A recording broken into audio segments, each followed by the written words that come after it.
Well,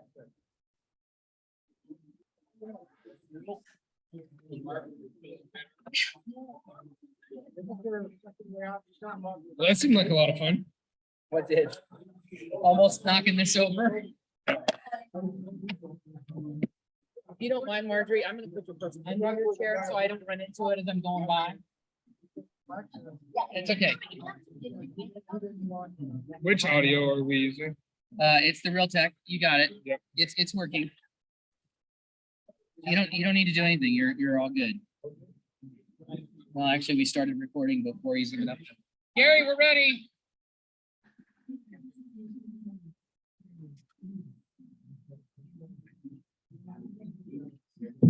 There you go.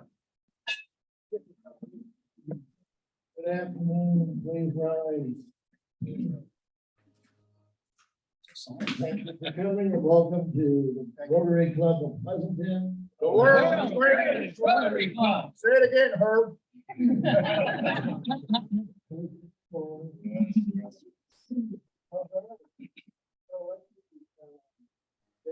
To all of the workers, John Patton and Steve Van Dorn and Julie over the office, and Bunny and Ricky Walters, Lone Walters for doing all his sacrifice with IT. And Andrew with the Scouts is helping me today.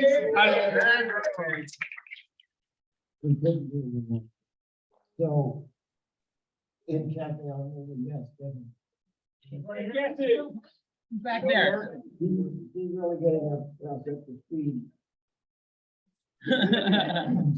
Everybody got 6 positions to rotate. That's great. So everybody got a chance to serve. All right, we're gonna do a pledge. Yes. Everyone face the flag. It's behind you, Gary. It's behind you, Gary.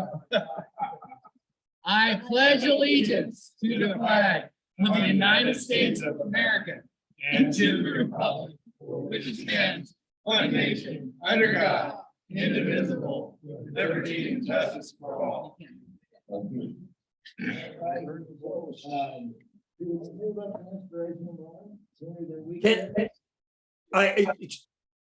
didn't hear what you said. Okay, I have a chance to stop your week here. Did you do it? You may recall, I'm going to do the inspiration for today and also a little bit of introduction about who I am and my new role here as a member of the Pleasanton Rotary Club. Rotary Club Pleasanton, sorry, I got that wrong. So first off, a little bit personal. Been married 28 years to my wife Susie, and we have 2 biological daughters and one that we raised since her teenage years. So we have 3 kids.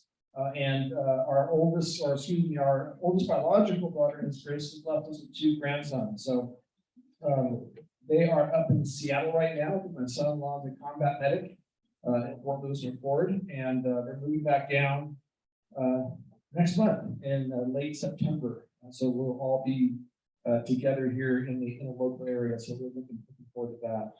Our youngest daughter graduated college this last year from Point Loma down in San Diego. Degree in poli-sci, and so she's back home, and more importantly, off the payroll as well. So that's a good thing. As far as things I'd like to do outside of work, I enjoy playing golf. I say playing golf, maybe it's more landscaping than it is anything else. Digging holes.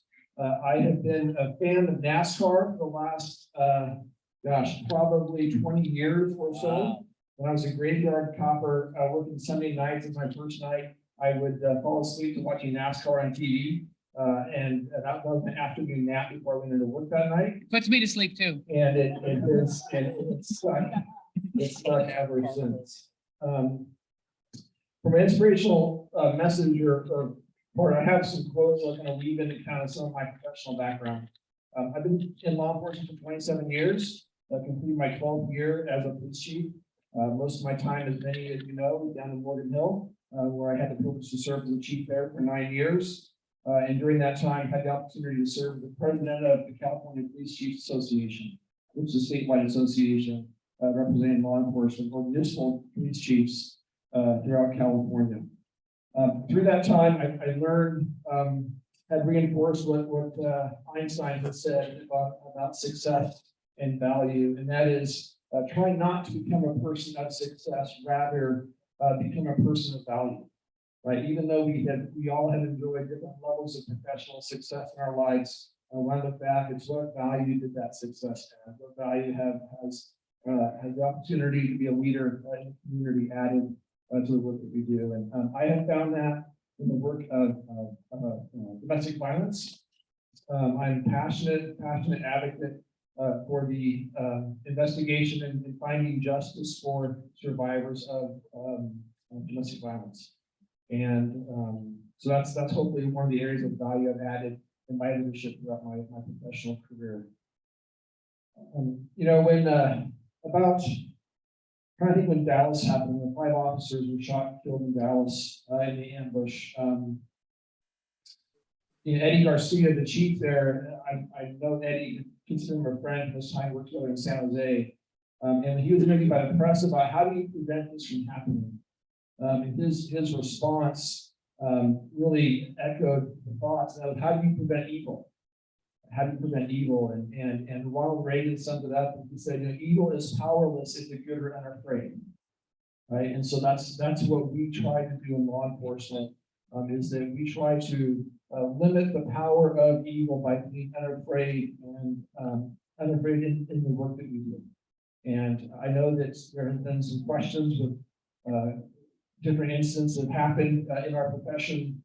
And the question, is law enforcement really unafraid to take on some of the evils that exist, unfortunately, in society today?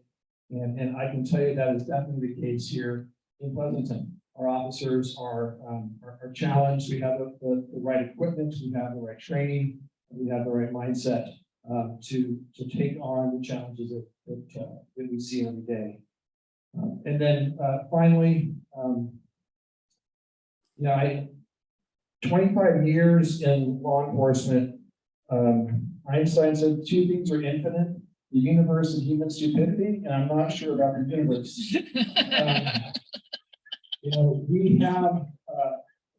We have job security, and that job security is because sometimes some people, a small population of the community in general, needs law enforcement because they make bad choices.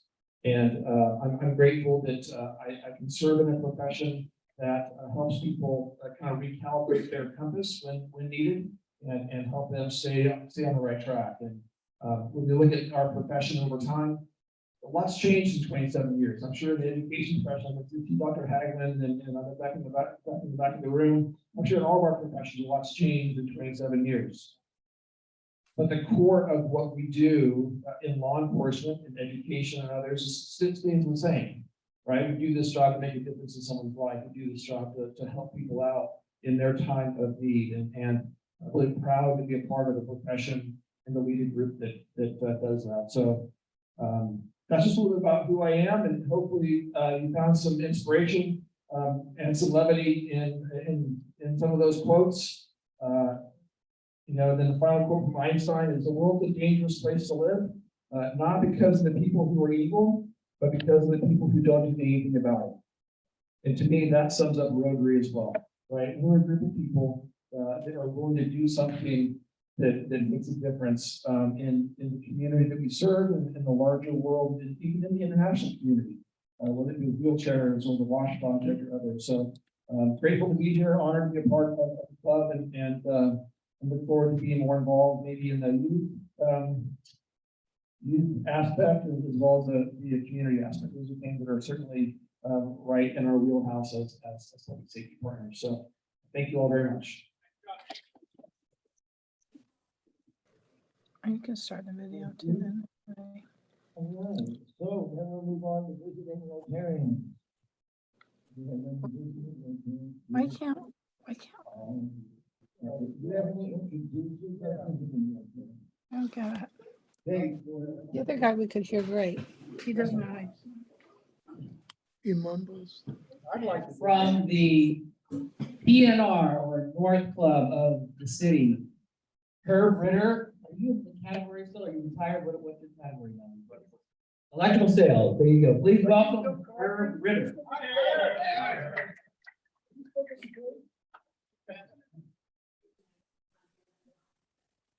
Oh, we got two more over here. I'll just do it all. Everyone, this is Jill Durrick from the club of Livermore Valley. I knew it was one of the Livermore clubs. I just didn't remember. Jill and I were present during the same term, so that's how we got to know each other. And she's now, what's your position now, Jill? District Governor nominee. Ooh, that's pretty high power. And next to her, we have from the Club of Dublin in the category of electrical contracting. Please welcome.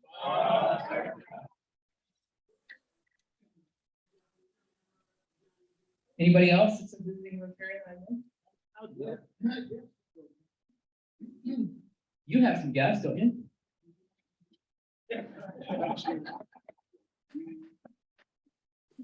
I don't have enough jobs around here, I guess. From the family of G-Swag, we have his beautiful wife, Phoebe, and his son, Evan. Please welcome Phoebe and Evan. All right.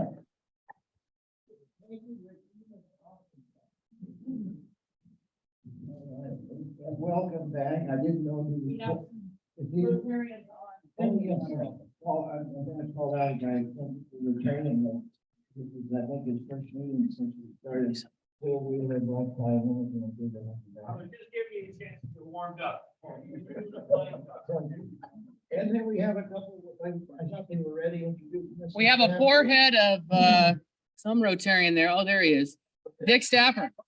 Yeah, I can hear you fine, Ricky. I really can't hear Gary very well at all, but maybe that's a good thing. I don't know. Hi, everybody. I love you too. Look at these two. Did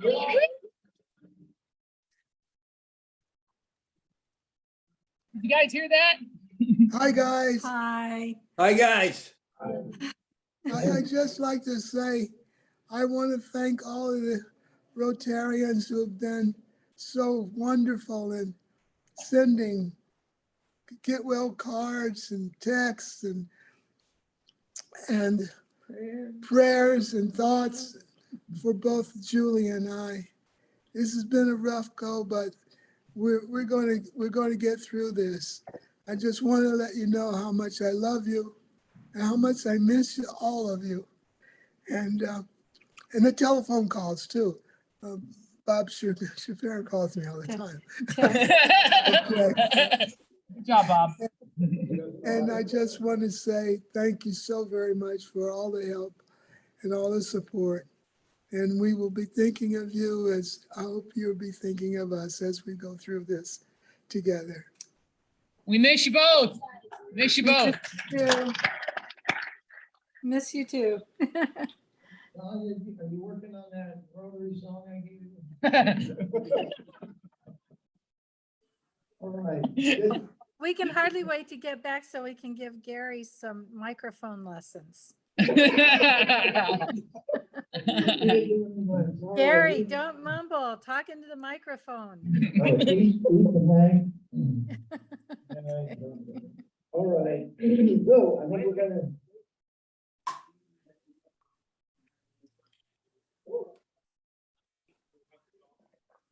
We will after this. We do things a little bit different under President G-Swag, in case you hadn't noticed. All right, can I have Pinky come forward, please? We want to welcome a new Rotarian who just joined our club. Her name is Pinky Mukherjee. And she has to, we got a tight room, so come on up, come on down. Price is right, something like that.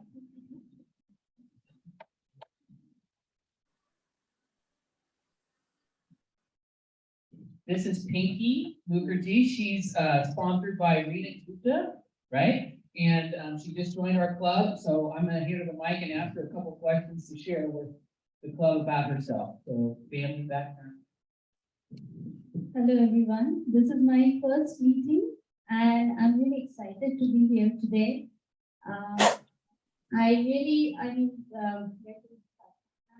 Okay, so my name is Pinky Mukherjee. I'm a resident of Pleasanton, and last year we became citizens of United States. And this is a really proud moment to be a part of this community. And I live with my family, my husband, and my daughter who went to college last year. And she's my only child. And my work is about. So I have my own business and I work in mental health awareness and education area. I have deep passion for helping the students, especially like I have a high school child who went through the high school phase, and I had experienced so many things with her, with her mother. And this area is quite sensitive for me, especially the children, the future generation, they're committing a lot of suicide. And I just wanted to be a messenger and work with the students in school so that they can avoid such circumstances and be aware what is going on in their life. And I'm deeply passionate to help there. So I look forward to network with everyone who is into this area, and I would like to work with them. And also, Meena, who has introduced me, I really thank her. And I look forward to introduce myself and work with you all. And Rotary is such a huge organization, internationally as well. Thanks, Vicky and Gary. I came in my first meeting and I met Gary and we had a couple of conversations. And it was really great knowing so many people. And also David Sui, I know him in person because I'm also a community advisory board member in Pleasanton Police Station. And it's great to be a part of it, and I'm honored for that. And also I look forward to work and know each other very well and work for this community, because I believe community service is a part where, I started with United Nations Association. Then I worked with a couple of nonprofits as well. And I had some direct connection with other organizations. And myself, like I'm a postgraduate diploma in management. And I also have work experience in marketing, HR area. So I had a couple of work experience before I started my own company. And this was mainly to help others. And I'm really passionate about it. Thank you so much. Youth service. Yes, youth service and community service. You need a certificate as a member of our club. You get your red badge you can wear. There's a Rotary pin, and you also get a nice shirt picked out for remember. Thank you I so picked much. up black because black goes with everything. And it's one of my favorite colors too. Thank you, guys. Thank you.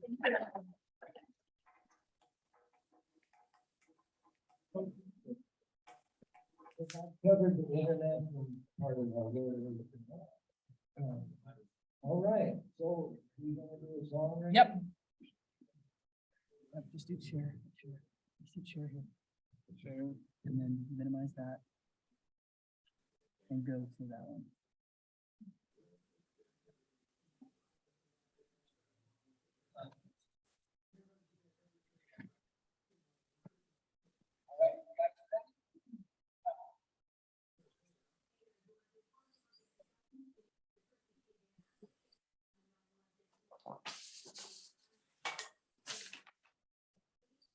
My country, 'tis the thing we let liberty of thee we sing. And when there's time and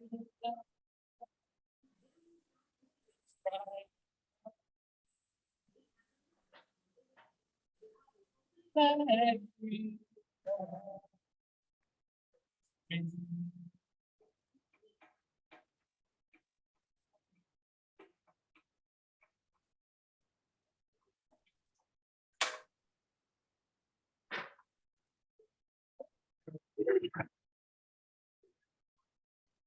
And then. So, Nick Stafford wanted to mention wheelchairs, and then Todd, you want to mention.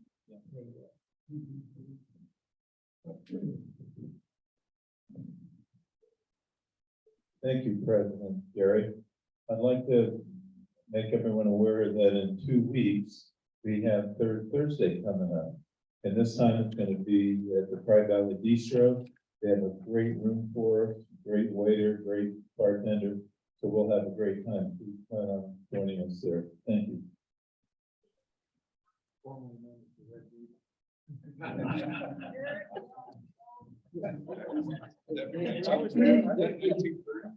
Dave, are you still there? Dave, are you ready? Just hit pen. Dick, can you hear us? I can't hear Gary. I can hear you, Ricky. That might be a good thing, but go ahead, Gary. I mean, go ahead, Dick. Oh, so I'm on at this point in time? You're on. Great, okay. I don't have a whole lot of time according to what I was told on the agenda. But I just am so happy to be able to report that we finally, after going through all of this pandemic stuff, have an opportunity to go on a delegation visit distributing wheelchairs. And that would be in October of this year. It's quick because everything came together in a hurry. It's looking like the time frame will be sometime during the first week or two in October. Right now, they put in, we have an agenda that's working 7 days. That's kind of too much, too long for what we normally would like. So we're asking them to go back and take a look at doing something around the 4 or 5 time period. Just to let people know about what a delegation visit is like, we pay our own way to go to the delegation site. We're on our own tag, but beyond airline tickets, 90% of the other expenses are picked up by the sponsoring Rotary clubs. And I'm pretty certain that that's going to be the same thing in this case. The Rotary Club that we're working with out of Chiapas has done this in the past. They're very well thought of down there in terms of how they do these distributions.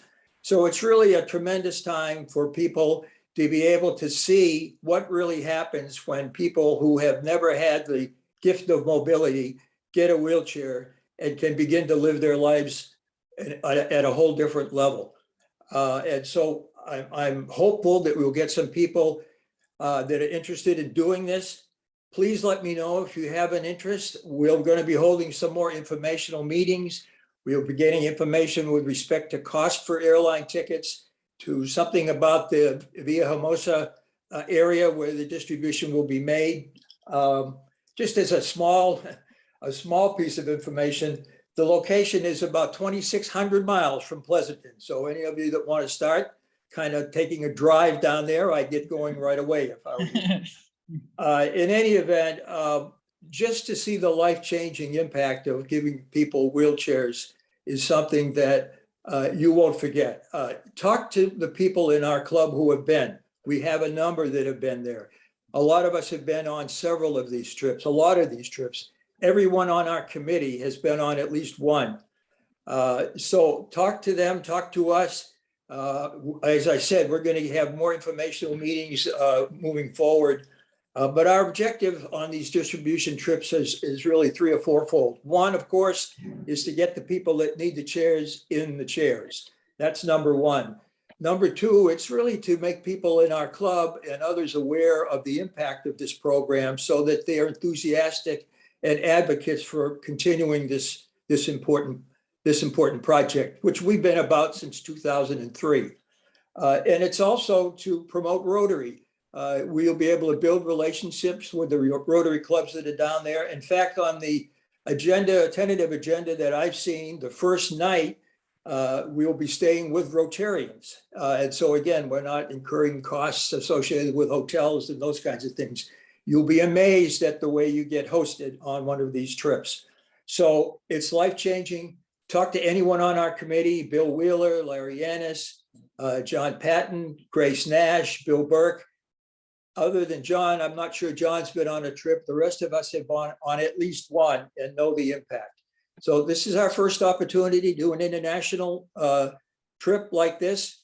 And I urge you to look, at least find out more information about it and see if it fits your time frame. So again, we're talking about October. Right now, we're looking at somewhere between October 9th and the 15th. What we try to do is have 1 day travel down, 1 day travel back, and at least 2 or 3 days to do distributions, usually in several different locations, but it's an amazing opportunity. So please take advantage of it and join us. You will not be disappointed, I guarantee. So if we have a few minutes more, I'd like to ask Bill Wheeler. Bill Wheeler's been there a number of times with distributions. And he can tell you a little bit more about what the Hermosa is about. Bill, you want to take a couple seconds and just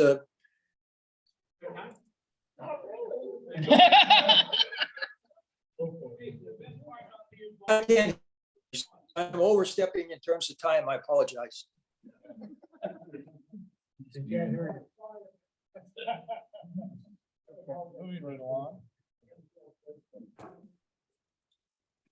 So did you hear me? Yes, we did. Bill's still finishing dinner. We could go to the RI video if you want. What I'm trying to do is add value back to all of you members of the richness of Rotary. Larry, I really want to hear from the members. Can we all get to know each other better? 30 seconds. Give me quick. Yeah, all right. Okay, so we want to hear elevator speeches. I'm trying to get 2 members every week, but we're having a heck of time getting there. All right, Ricky has a cute video for it. Cute video. I think it's cute. I don't know. Yeah, we'll see. Okay.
Like this ballpark for children with special needs.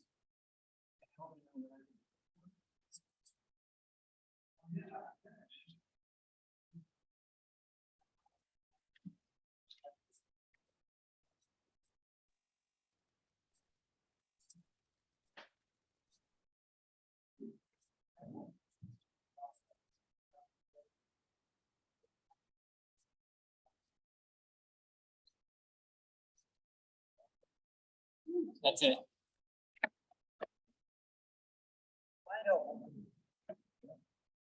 Stop share.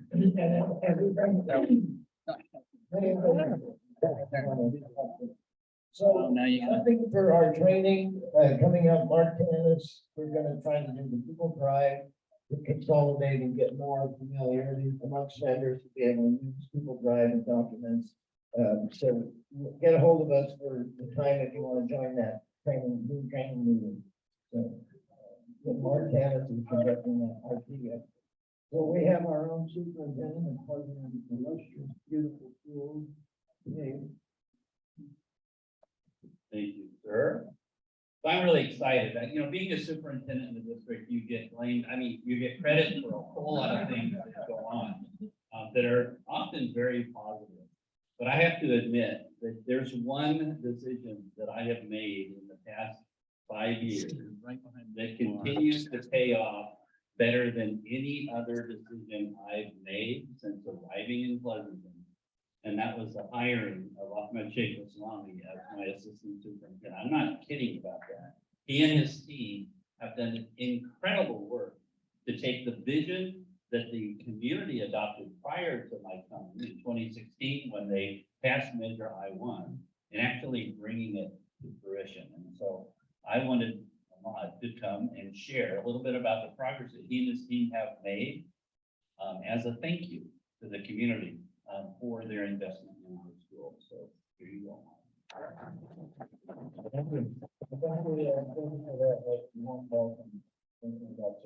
So, yeah, I'm excited to talk about not only Measure I-1, but a broad range of work that we're doing at the district. Before I start, if I could get a raise of hand, if you have gone to one of the schools in Pleasanton, have had your children attend, or have worked at the school. It looks like it's a pretty good majority of people. So a lot of the stuff that I go through, you'll be familiar with it, but there's a lot of things that are happening. So it's pretty exciting to talk to this group. I want to cover again the Measure I-1. We'll talk a little bit about the remaining projects. We are getting towards the last third of the program. We still have a lot of additional needs, so we'll kind of talk about that. And I'm sure you've heard and read a lot about other things that the district is doing, so I want to kind of update you up on the side of things. So these numbers that you see up here are out of last summer. And this summer, we've done over $20 million of work in a span of 3 months. So significant amount of work being accomplished this summer. So we've built buildings, we have advanced our technology. We have in every classroom put in technology, security cameras, HVAC units are being replaced, and roofing projects are being completed. This was a groundbreaking at Hart Middle School that the board members attended last year. And I think at that time we were still under the COVID requirement. And you'll now see pictures of that building actually going up. There's a lot of information on this slide, but the reason I put it up is these were the bond categories that the voters approved back in 2016. And on all of them, we have made significant progress. To date, we've spent close to $140 million. By the end of the summer, it will be $170 million, and we will be towards the tail end of the bond program in the next year or two. Again, this kind of covers what I was talking about. What I do want to mention is that the board of that $270 million, $35 million has now been set aside for a potential 10th elementary campus if it becomes necessary. But as we went through some of the work in the program, we identified that at this time, based on enrollment, we didn't need a 10th elementary. So we made a decision to not spend those dollars and have another school which would operationally impact the district. In terms of being thoughtful about the dollars, we really are always making sure that the projects are bid competitively, that we are thinking about how we can save those dollars. And through those efforts in the last several years, we took advantage of the COVID situation and actually were able to bid some projects at a very opportune time and have saved over $7 million during these years. And then that allows us to do more with the dollars that we actually earn. If any of you are from the Leidixon elementary school area, you'll have noticed that construction has been going on for the last several years. This is a very complex rebuilding of the campus because we've been weaving the construction through an active school site. So, for the beginning of the school year, we'll have a new kindergarten, a library open up. And by the fall, we'll have the administration building, and last modernization of one of their buildings.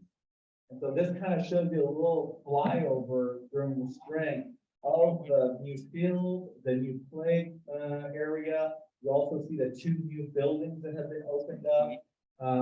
And these are facilities that are being used by the students, and are being, it's just making a big difference. And it's important to note that's not a cartoon. Yeah, not a cartoon. This other flyover is during construction of, during the spring, and you'll notice that this is now all complete. Again, very complex project and an active school site. At Amador, we finished the new science classroom building. In addition to the science classroom, it has regular classroom, computer science. We're really proud of the special student classrooms that we have there. They were affordable. They did not have access to a bathroom. And when I went there, it just was not a good situation. So now they have very modern classrooms with bathroom accessible. And so we're really serving our students well. This was the grand opening ribbon cutting in the winter. And the little flyover here of this beautiful building that opened up in Albion.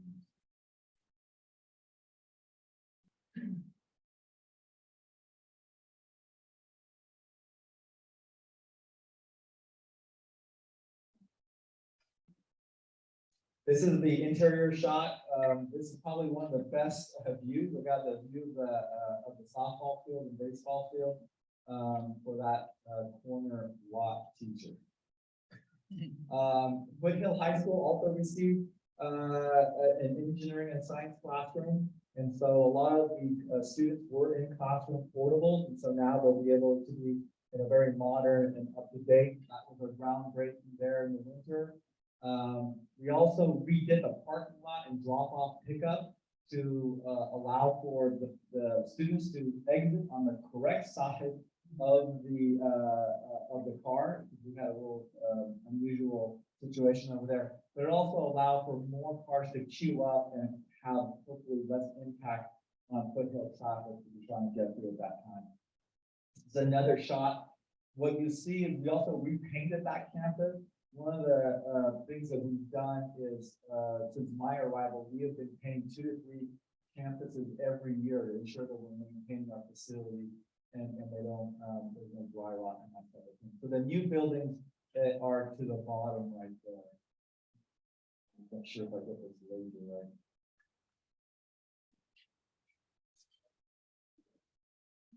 A quick little flyover as well.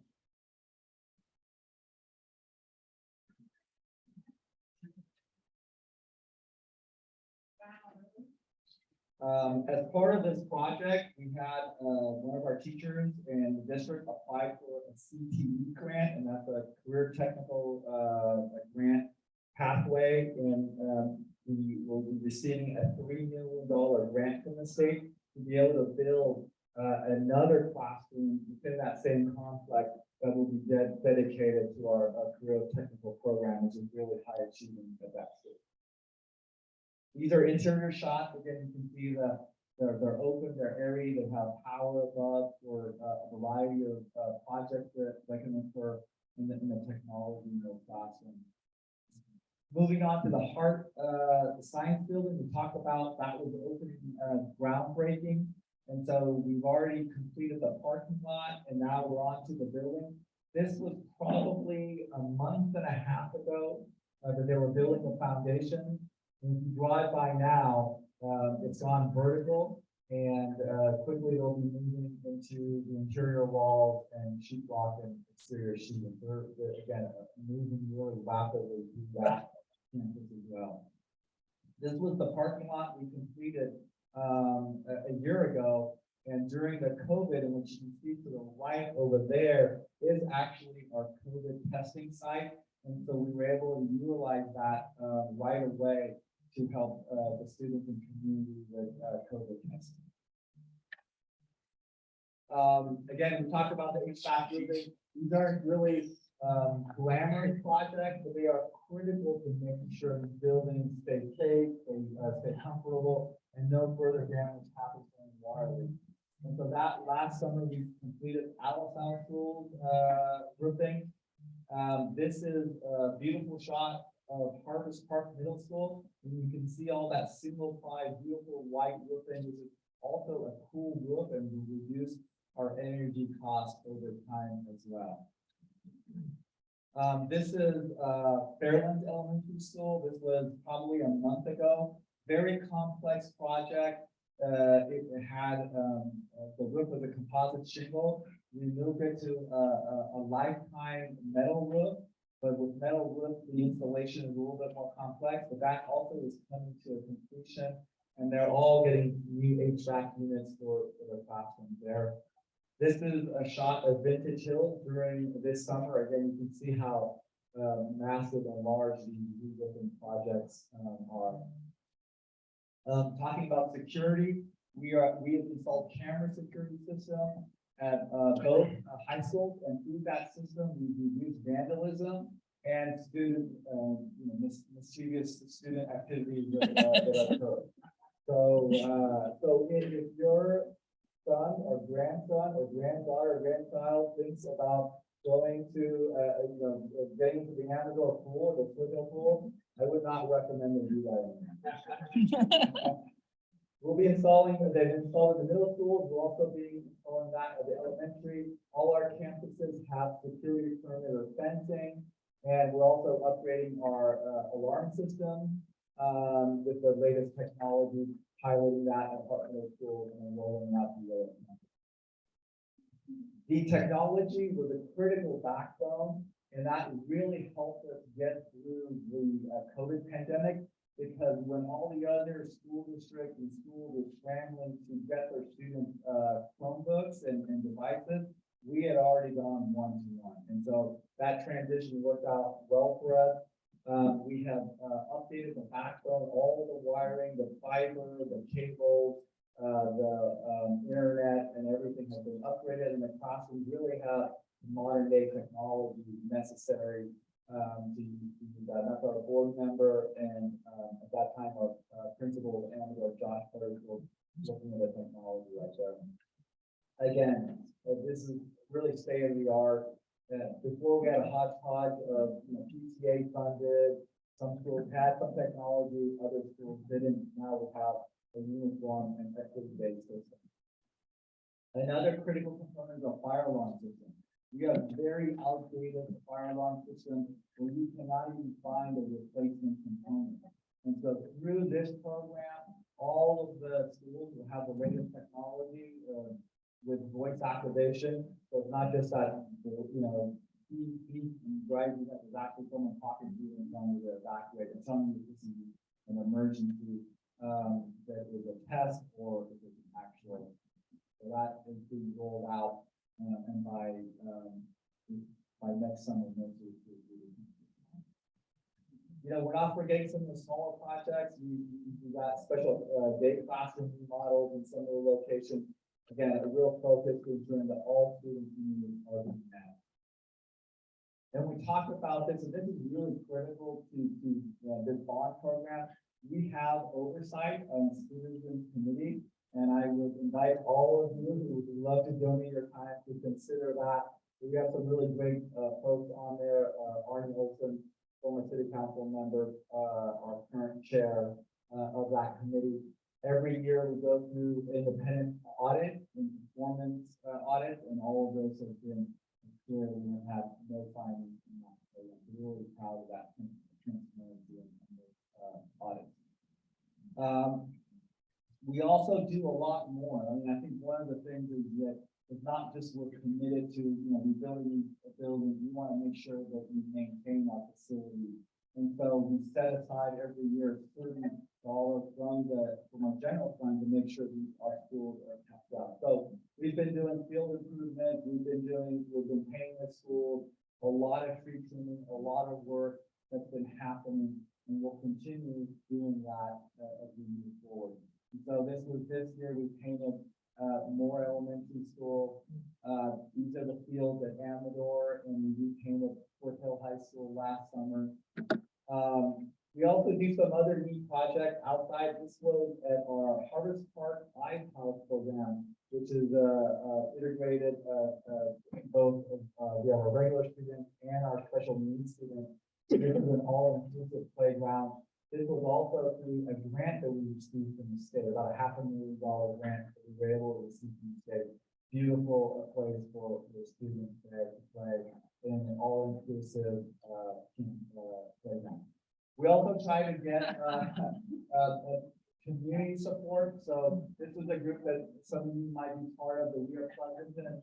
They helped raise funds for the shade structures in Amador. That was last year they did that. And then this year, we're doing some ADA path upgrades and basketball courts and a few other things at Foothill High School. So that campus needs to have those upgrades to be able to host some of our programs and games. And so we want to make sure anyone in a wheelchair, in a walker, can go safely to that stadium and be able to watch it. So we've done all this work. However, it's not enough. And it's unfortunate, but we have a lot more work to do. And so during the fall of last year, we started a facility master plan process and worked through the schools and the community to identify what those needs are. And through that process, we identified about another $1 billion worth of improvements that need to happen. But we know we can't do it all at once, and it's that kind of gradual process that we have to go through. So through that facility master plan, and it's available on our website, we kind of prioritize what the highest need was.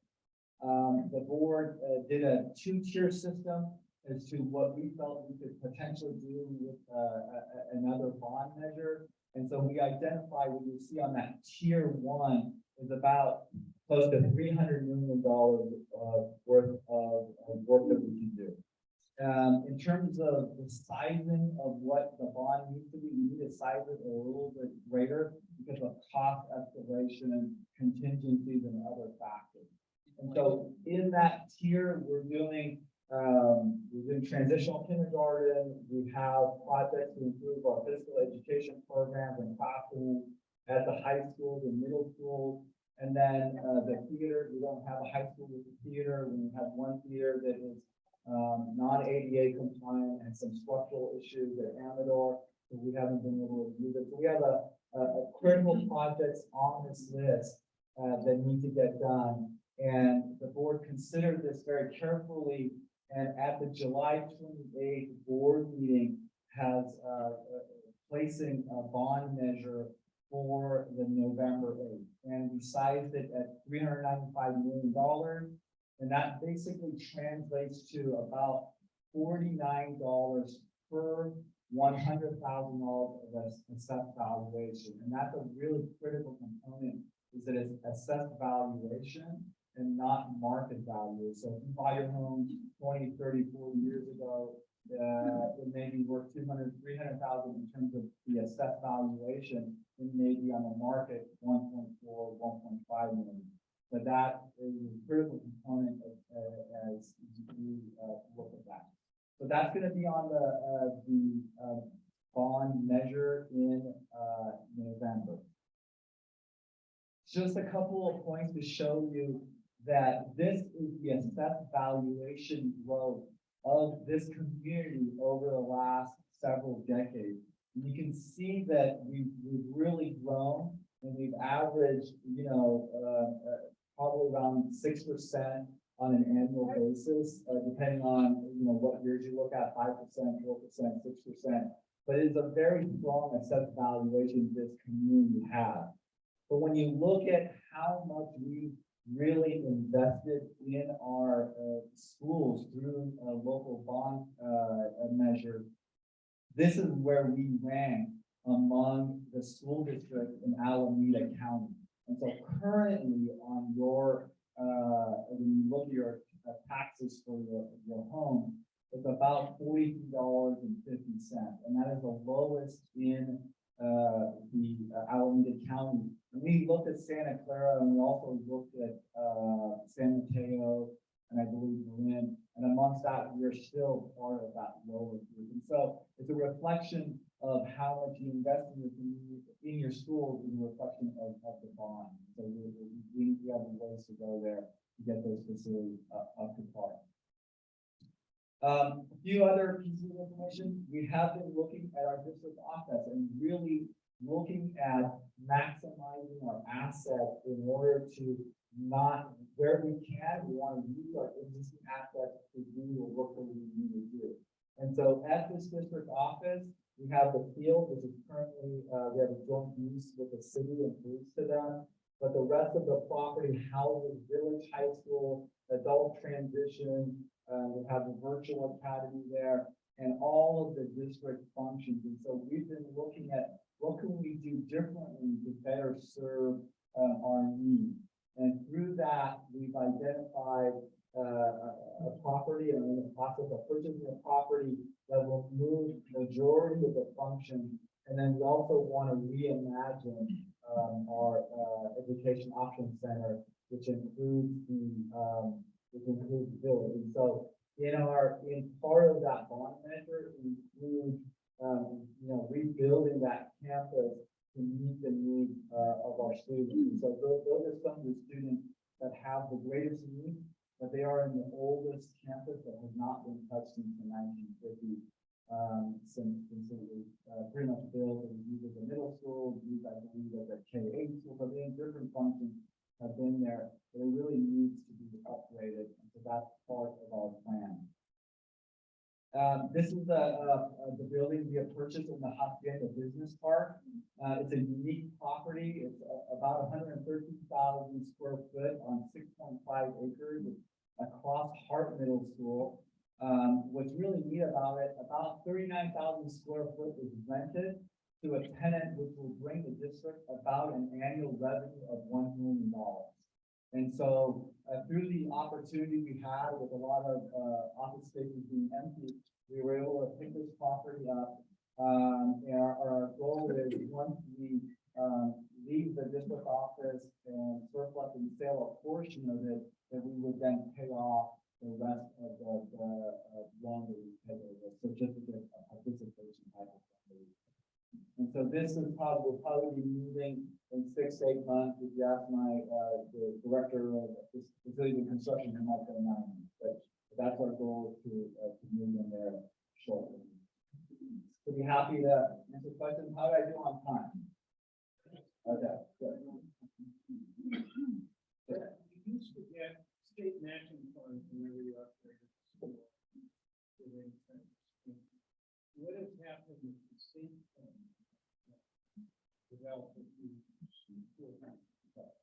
Great question. So in terms of the state matching fund, wherever we are eligible, we are applying for the state matching fund. What's become challenging with the state of California is we haven't passed as many state bond programs, and the state has been metering what it currently has in terms of bond capacity.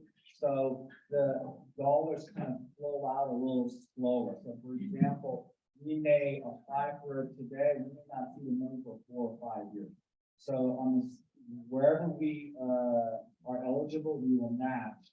And we do have maybe about $50 to $60 million worth of eligibility that we are going through. In terms of the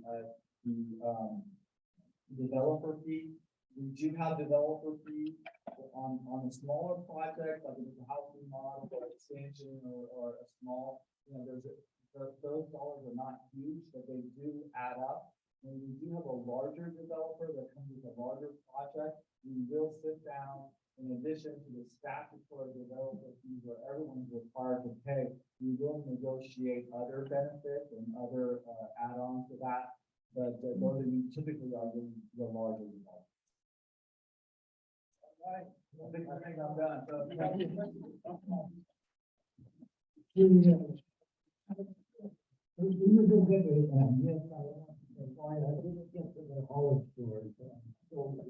next time, all of them.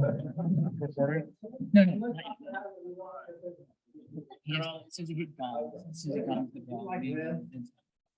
and end the meeting. Once he.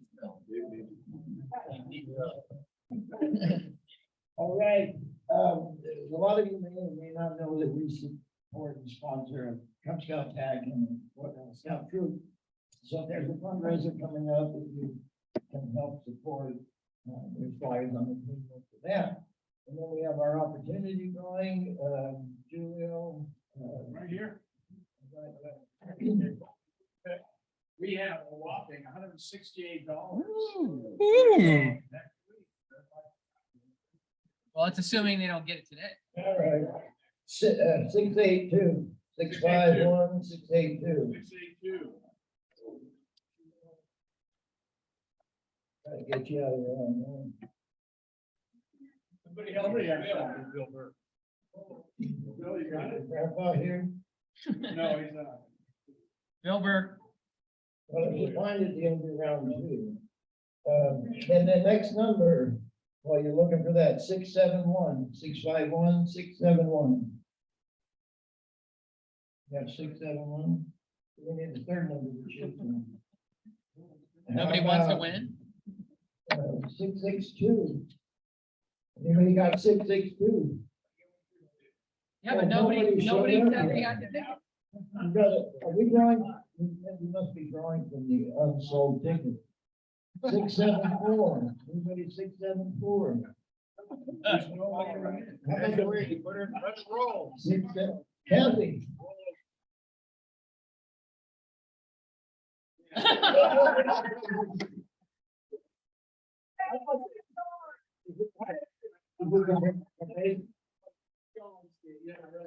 Six, 668. Anybody have 668? Look at the Bill Burke.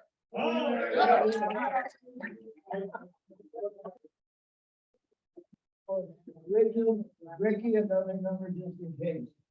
You gotta do two numbers. 687 is the next number. Got it. No, no, no, no, no, no, no.